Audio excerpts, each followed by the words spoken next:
Olá, tudo bem? E hoje daremos prosseguimento ao estudo da obra Caminho, Verdade e Vida, psicografia de Francisco Cândido Xavier, ditado pelo Espírito Emmanuel. Estudaremos hoje o capítulo número 26, que tem por título Padecer, e que traz como escolha de versículo para análise um que é pouco citado, pouco compreendido e até temido. Livro de Apocalipse. O Espírito Emmanuel, apenas 2 vezes na coleção Fonte Viva, irá se referir a versículos do livro de Apocalipse. Nesta obra, Caminho, Verdade e Vida, no capítulo 26, e depois também na obra Caminho, Verdade e Vida, no capítulo 140, se não me engano. 136. E ele escolheu, então, o livro de Apocalipse, capítulo 2, versículo 10. Bom, sobre o que fala o livro de Apocalipse? Bom, isso já daria um vídeo completo. Mas aqui, João está descrevendo a formação de uma nova terra. Então, nesse livro, tudo é cético, porque ele é totalmente simbólico. Aqui tudo é simbólico. Se qualquer coisa que nós pegarmos e levarmos ao pé da letra, a gente não vai entender bulhufo nenhum. E também a gente não pode ficar com as ideias meio tolas, até infantis, dizendo, não, tá o pássaro negro lá, que João descreve porque ele viu lá o futuro e era um avião. Ou era um caça aéreo, não sei o quê, e aí o que era mais parecido, aí ele disse que era um pássaro que voava e atirava fogo. Isso também é terra. Olha, isso não... Nem nós espíritos podia dizer isso, muito menos nós, por causa da teoria da presciência, que está lá em A Gênese, que mostra que a relação com isso aí não tem nada a ver com... Errado. Totalmente. Tá? Aqui João vai se basear numa das cerimônias religiosas judaicas para descrever a fase de transição da Terra. E no capítulo número 2, o que ele vai tratar é de 7 cartas a 7 igrejas. Então são 7 mensagens enviadas a 7 igrejas. E aí o curioso é que não importa que a igreja tal era essa, a igreja de Éfeso, a igreja de Esmirna, a igreja não sei... Não, elas são tudo simbólicos. O que interessa é que cada igreja tem uma virtude, tem um defeito. Então, nessa mensagem, é elogiado a qualidade daquela igreja, daquele grupo, e indicado o seu defeito. E é exatamente o versículo que Emmanuel escolheu. Da igreja de Esmirna, é a segunda carta. E é uma igreja que é apontada que ela é pobre. Mas, na verdade, ela é rica. Entenderam a dualidade? Ela não é constituída, então, não é apontada de riqueza material. Mas, então, ela é rica espiritualmente. E o curioso, quando Emmanuel vai tratar de novo o versículo de Apocalipse aqui no livro Caminho, Verdade e Vida, ele vai escolher também um versículo que trata de riqueza espiritual. Mas vejamos o versículo selecionado. Nada temas das coisas que há de padecer. Então, olha o recado. O elogio da igreja é uma comunidade pobre, mas que é rica. E que não deve temer o que há de padecer. Então, a virtude dessa igreja está na sua riqueza espiritual, embora pobre materialmente. São unidos, são fraternos, são caridosos. Qual é o grande temor? Qual é o grande defeito? O medo. O medo do que se vai se padecer, do que vai acontecer, dos perigos, das separações, não somente que acontecem para conosco, mas que pode acontecer com os nossos queridos. Porque isso também vai ser um padecimento. E então a recomendação aqui, no livro de Apocalipse, para esses tempos, e no caso dessa igreja, que é um símbolo, que representa um agrupamento, é para não termos medo, para termos coragem e, curiosamente, vai aparecer de novo, fé. Vai ser a virtude por excelência que o Emmanuel vai ressaltar aqui. E aí, talvez, se você estiver já acompanhando esses estudos que temos feito, vai recordar que várias vezes já foi falado da fé ao estudarmos a obra Caminho, Verdade e Vida, que trata da lei do trabalho.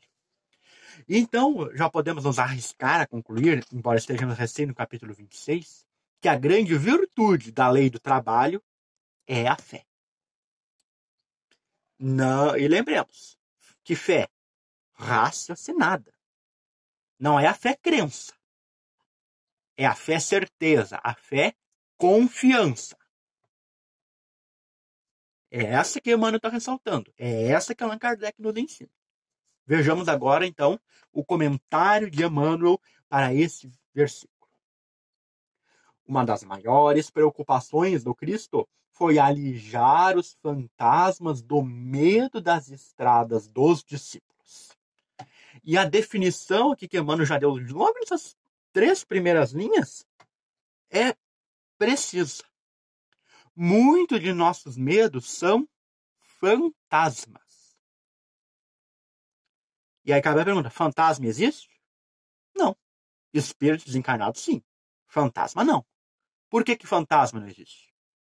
Porque a representação que se tem de fantasma, sua própria definição, é um ser meio transparente, etéreo, vaporoso, que arrasta correntes, que geme, que assombra lugares ermos, construções abandonadas.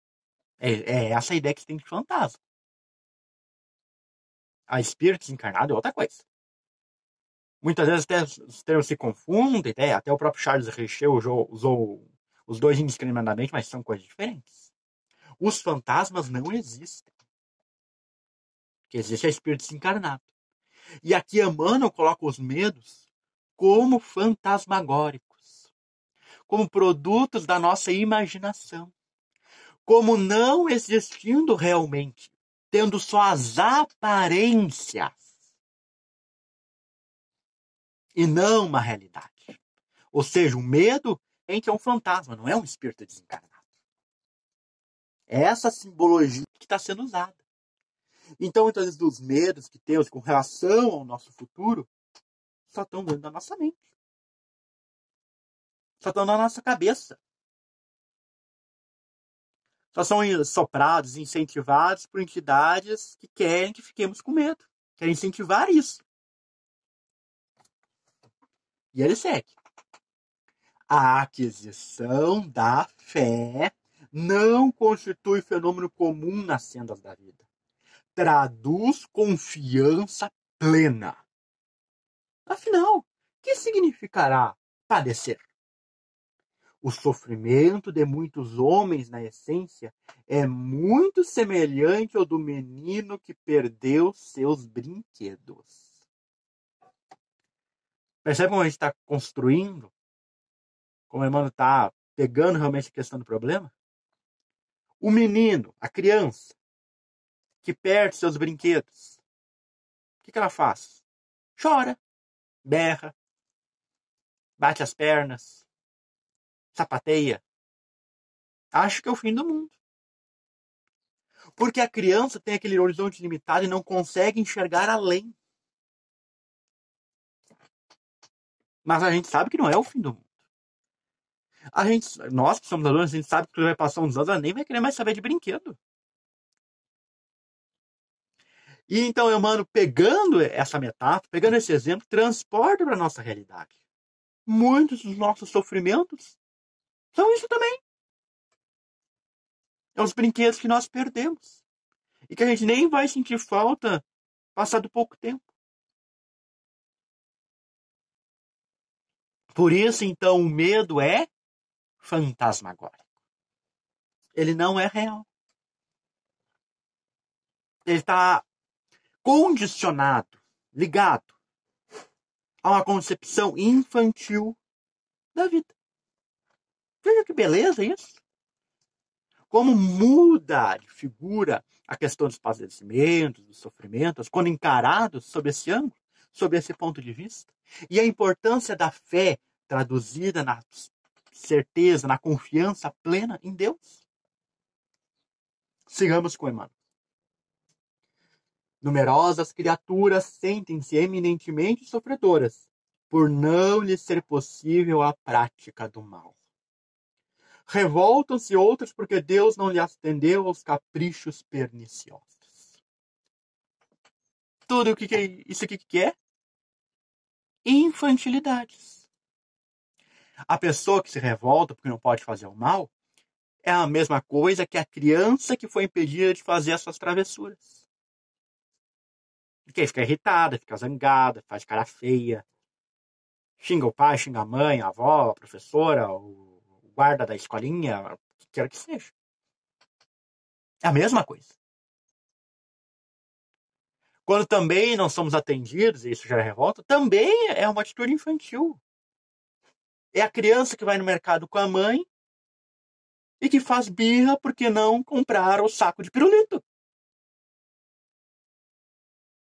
Só que agora, como adultos, aí temos, ou os pirulitos são outros. As guloseimas são outras. Então aqui Emmanuel faz um grande pedido de amadurecimento de nossa parte. Deixarmos as coisas infantis na infância e assumirmos a postura de espíritos já amadurecidos, adultos.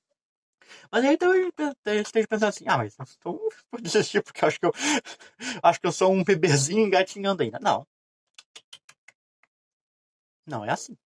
Quantas encarnações já nós não tivemos? Muitas, né? Então, para bebezinho a gente não serve. O planeta não está em período de transição? Está, né? Se está em período de transição, significa que a maioria das pessoas, os que aqui estão encarnando, tem plenas condições sim de assumir uma postura totalmente adulta. Então, por que nós não? É pelo seguinte, essa transição não é do dia para a noite. Não é num dia a criança está brincando com um caminhãozinho com a boneca e no outro dia está administrando um escritório. Tem uma transição. Ela vai largando os brinquedos, alargando as infantilidades. Passa por um período de crise, de dificuldade, de busca de identidade, adolescência, assume a juventude até chegar na idade adulta. Isso é comum, a gente vê todo dia, qualquer lugar na Terra tem isso acontecendo. Agora está acontecendo. Mas o ponto é que acontece também espiritualmente. E mesmo quando chegamos adultos, nós temos coisas dentro da nossa mente, do nosso processo, que replicam apenas infantilidades. Espiritualmente também. E aí devemos trabalhar para amadurecer estas coisas para as quais ainda somos infantis. É isso. Não tem nada demais. É apenas fazer o trabalho que nos cabe. Não precisa agora ficar se chicotando aí, se debatendo, se lamentando. Porque eu não progrido, porque não dá certo, porque é muito difícil. Tudo ao seu tempo. Tudo administrado e governado pelo Mestre. Façamos a nossa parte e não nos preocupemos com aquilo que está fora da nossa alçada. A fim de prestar a devida cooperação ao Evangelho, é justo nos incorporemos à caravana fiel que se pôs a caminho do encontro com Jesus, compreendendo que o amigo leal é o que não procura contender e está sempre disposto à execução das boas tarefas. É isso. Não nos propomos a entrar na caravana de Jesus? Sim, né? Talvez não estivéssemos fazendo como queríamos, talvez esteja andando menos, talvez mais até. Não importa, mas estamos. Esse é o ponto. Então, confiamos no amigo real. Vamos vencendo as nossas dificuldades, adquirindo a confiança plena. Participar do espírito de serviço evangélico é partilhar das decisões do Mestre, cumprindo os desígnios divinos do Pai que está nos céus. E como falamos da lei do trabalho, e estarmos aqui encarnados, temos a nossa missão, a nossa tarefa. Igual no livro de Apocalipse, cada igreja tem uma função. Por isso que é endereçada uma carta para cada uma das 7. E porque em cumprimento de qualquer missão, e isso está tanto na vida real quanto na ficção, na jornada do herói, recebe uma tarefa, a pessoa tem uma virtude, tem um vício. Tem uma qualidade, tem um defeito. Tem algo que ela sabe, tem algo que ela não sabe. E a jornada que faz ela crescer, vencendo as suas dificuldades, as suas imperfeições e adquirindo virtudes para cumprir a tarefa que lhe foi depositada nas mãos. É isso que a gente está fazendo aqui. Recebemos uma missão. Adentramos na caravana do mestre. Temos qualidades, temos defeitos. A missão vai precisar das nossas qualidades e que superemos as nossas imperfeições. Tudo isso devemos mostrar a confiança no mestre. Porque aí vem as situações, as dificuldades, os percalços, os padecimentos para vencermos as nossas imperfeições. Então a rebeldia, o desânimo, a desesperança, a tristeza, a depressão, tudo isso deve começar ou já fazer parte do nosso passado. Vencer esses medos que estão aqui, ó, só na mente, não são reais. São reais só se a gente acreditar que são. E aí a gente está metido em apuros mesmo. Mas eles não são reais. E por isso a fé é a virtude por excelência da lei do trabalho.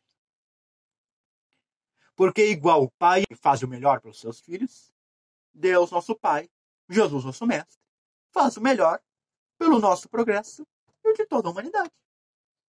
Mesmo que nós não possamos entender na hora. Igual para a criança, que muitas vezes acontece determinadas coisas lá, que ela não pode entender, mas lá na frente ela vai entender. E Emmanuel encerra da seguinte maneira. Não temamos, pois, o que possamos vir a sofrer. Deus é o Pai magnânimo e justo. Um Pai não distribui padecimentos, dá corrigendas e toda corrigenda aperfeiçoa. Que belíssima página, tanto esclarecedora quanto consoladora, por nos situar no mundo e mostrar como funciona o mecanismo da justiça divina e também da misericórdia de Deus. Mas exige que realmente adotemos uma postura madura. Que paremos de ficar na infância, desejando saco de balas, desejando brincar na praia, desejando correr no parquinho. E assumamos a nossa postura de caravaneiros na seara do Mestre, cumprindo as nossas tarefas e as nossas missões, e nos aperfeiçoando. E para encerrarmos o estudo da noite de hoje, escolhemos da obra O Céu e o Inferno, de Allan Kardec, primeira parte, é o capítulo número 3, que se intitula O Céu. E escolhemos o item número 8, um dos mais belíssimos, que tem uma das melhores frases escritas por Kardec. Vejamos. A encarnação é necessária ao duplo progresso moral e intelectual do espírito. Ao progresso intelectual pela atividade obrigatória do trabalho. Ao progresso moral pela necessidade que os homens têm uns dos outros. A vida social é a pedra de toque das boas ou das más qualidades. A bondade, a maldade, a doçura, a violência, a benevolência, a caridade, o egoísmo, a avareza, o orgulho, a humildade, a sinceridade, a fraqueza, a lealdade, a má-fé, a hipocrisia, em suma, tudo o que constitui o homem de bem ou o homem perverso tem por móvel, por alvo e por estímulo as relações dos homens com os seus semelhantes. Para o homem que vivesse isolado não haveria vícios nem virtudes. Se pelo isolamento ele se preserva do mal, por outro lado, o bem se anularia. Então, recordemos sempre, perante os nossos padecimentos, coragem, fé, a vida social é a pedra de toque das boas e das más qualidades. E você, tem algum medo fantasmagórico? Comenta aqui embaixo. Não se esqueça de deixar o like, compartilhe para chegar a mais pessoas. Clica aqui no botão de inscrever-se e ativa o sininho para receber a notificação dos novos vídeos. E aqui vão aparecer ainda 2 outros vídeos do seu interesse. Te vejo no próximo domingo para continuarmos lendo, comentando. Até a próxima!